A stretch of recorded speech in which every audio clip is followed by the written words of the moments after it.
Est-ce que tu savais qu'un chanteur lyrique peut modifier les notes dans la partition? Quoi? Mais n'importe quoi, on n'est pas en jazz ici, on n'improvise pas la musique classique. C'est n'importe quoi quand même, hein.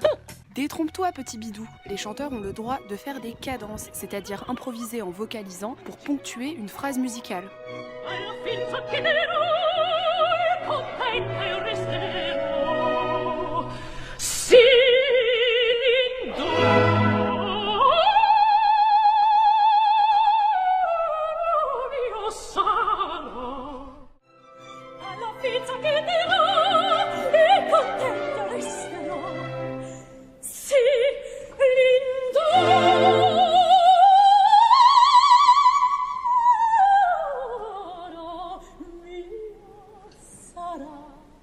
Mais en fonction de la période ou de la façon dont c'est écrit, tu peux carrément ornementer à ta guise. À ma guise?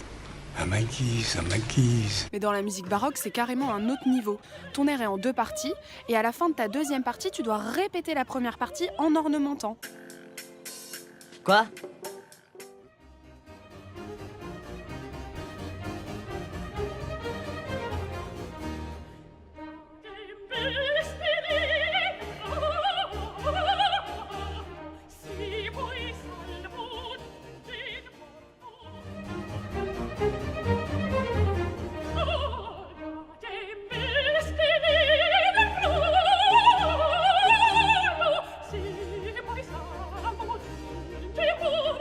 Faut être vachement créatif. D'ailleurs, c'est souvent pour ça que les airs baroques ils durent 15 minutes, parce que les gars sont obligés de rechanter 2/3 de leur bazar.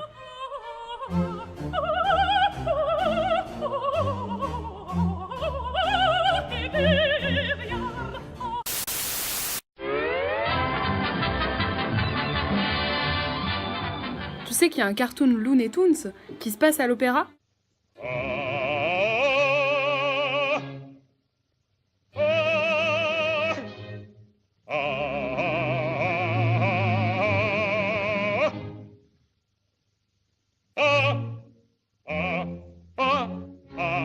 Il y en a même plusieurs.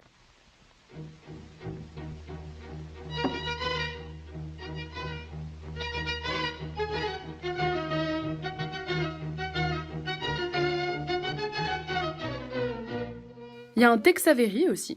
Largo fatto della città, largo. La la la la la la la la la. Presto te che l'alveglia, presto. La la la la la la la la la. Puis il y a plein d'autres cartoons dans le monde de la musique classique, sur des symphonies, des chefs d'orchestre.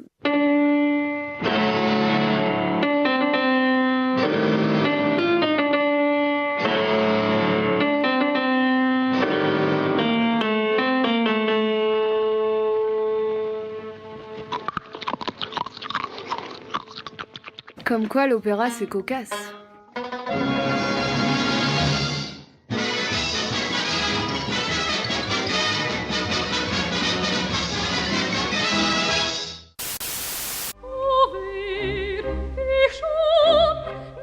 Est-ce que tu sais quel est le comble pour un chanteur d'opéra?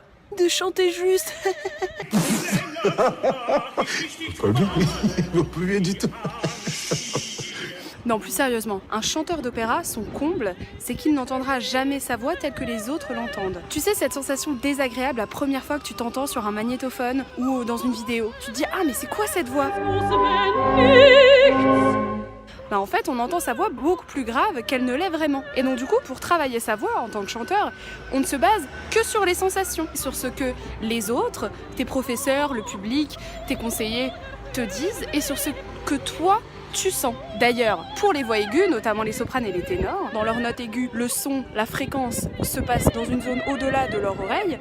Ils vont sentir leurs cordes se coller, dzz, comme ça, mais le son tel qu'il va sortir et se projeter dans la pièce, ils ne vont pas l'entendre. C'est d'ailleurs pour ça qu'on parle de projection de voix. On dit projeter sa voix dans la salle. C'est avec ce genre de technique que les chanteurs d'opéra peuvent passer des orchestres et remplir des salles de 4000 personnes. How do opera singers avoid hearing damage when a colleague is singing at them at full volume? There is the trick that, the tenor will act like he's about to kiss you and the hands are right over the ear. D'ailleurs, plus la voix est large et plus le son tel que tu vas l'entendre en étant près du chanteur va être fin, va être parce que le son s'envoie dans la salle. The amazing thing about being up close to an opera singer, especially the big voices, it's like this laser beam of just the most intense high, and it's just like shooting through you. Placido Domingo is like that. It's just like up close. It's just vibration. Bon alors bien sûr je parle pour les chanteurs lyriques, hein. Pour les autres chanteurs je sais pas trop comment ça se passe au niveau de la technique. Et ensuite parce que les chanteurs lyriques sont les seuls à devoir projeter leur voix sans micro au-dessus d'un orchestre. Enfin c'est un scandale un peu. Non mais c'est un scandale. Du coup, dans la technique lyrique, ce qu'on t'apprend, c'est que le son doit être complet quand il arrive dans la salle et non pas quand il est dans ta bouche. Si le son est complet quand il est dans ta bouche ou autour de toi, c'est que ça projette pas bien et que ta technique n'est pas correcte par rapport à la projection du son. Ah, il pleut vraiment.